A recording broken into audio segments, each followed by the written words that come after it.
I'm Stephen Stewart. Very pleased to tell everybody about our tailings reprocessing plan on what we call our McGarry property. And the McGarry property contains nearly all of the tailings from the Kerr-Addison. And the Kerr-Addison, for those who don't know, is one of Canada's most storied mines. It produced 11 million ounces of gold throughout its nearly 50-year life at upwards of 9 grams per ton. It was extremely rich and had even richer years. But I mean, it was a long life mine, very famous, touched a lot of people's lives.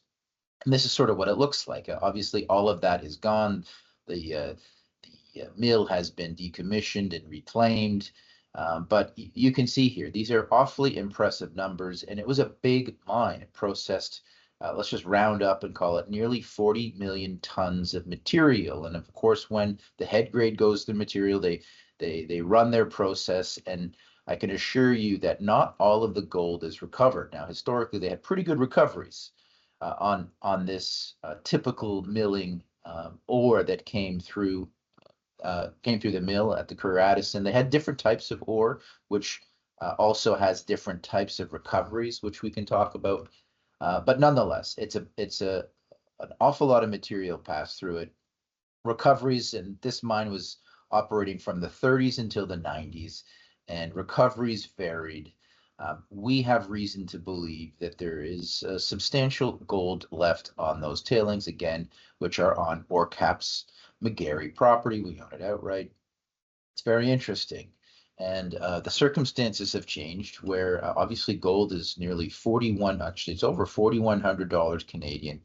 And I think it's really important to note the Ontario government has made some changes, which we'll talk about. But this is what it looks like. You can see this is in yellow, our property outline. It's our McGarry property. It's in the Kirkland Lake camp.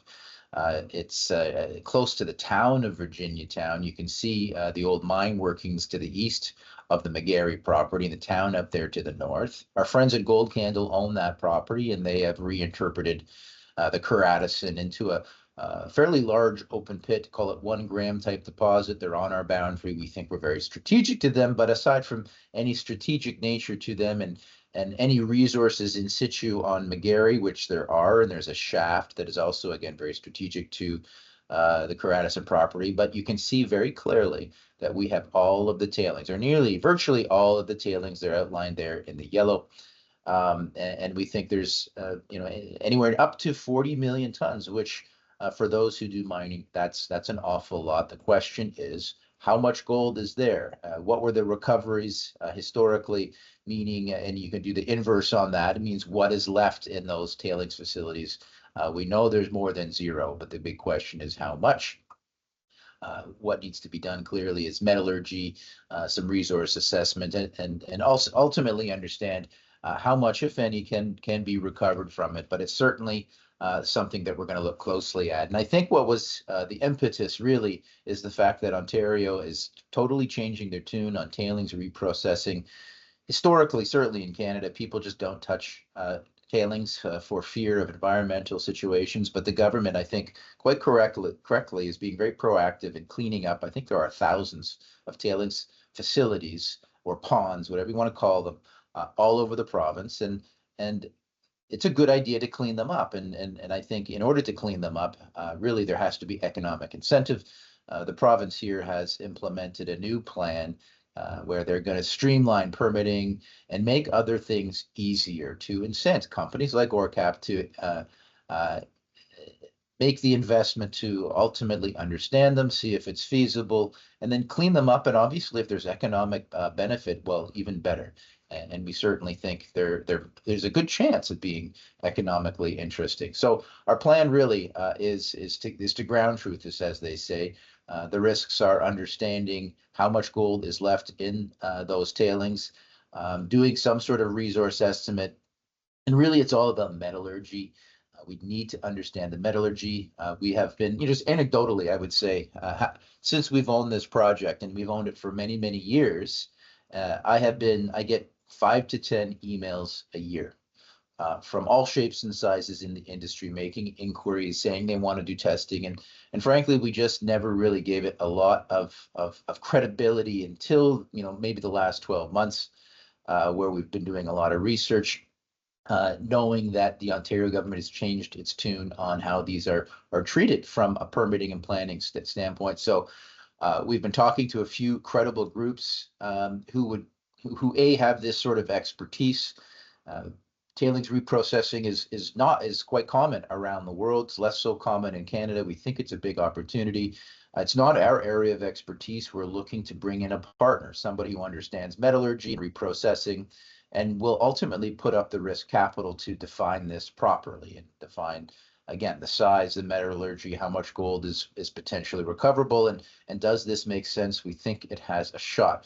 No more or less than any other exploration metal play. This is obviously a little bit different.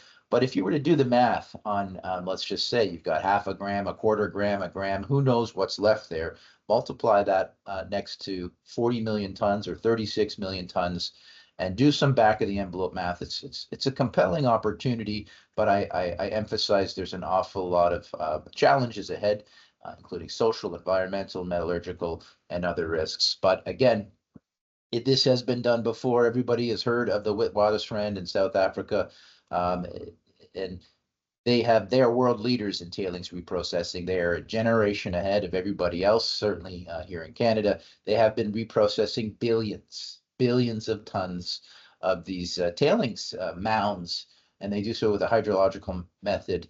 But nonetheless, it's been very fruitful from cleaning up that from an environmental standpoint, but also people have made billions of money, billions of dollars reprocessing them in an economic way. And there's many examples. I'll allow you to do your due diligence with, like, we point to a couple instances here, but this is definitely proof of concept, with the caveat that obviously all tailings metallurgy and mineralogy are different, but it can be done. It has been done. And we're certainly going to take a stab at understanding the opportunity on our McGarry project.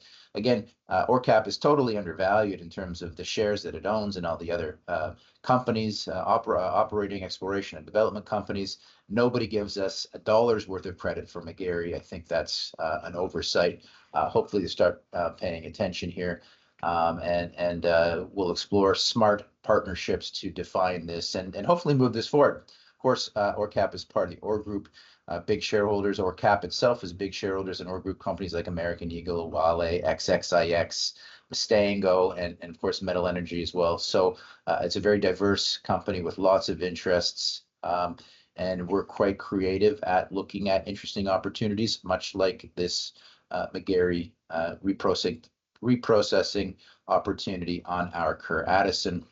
This is the forward-looking statement in the back, and my name is Stephen Stewart. Here's my email and my phone number if you'd like to talk about Orecap or any of our OR Group companies. Please give me a call.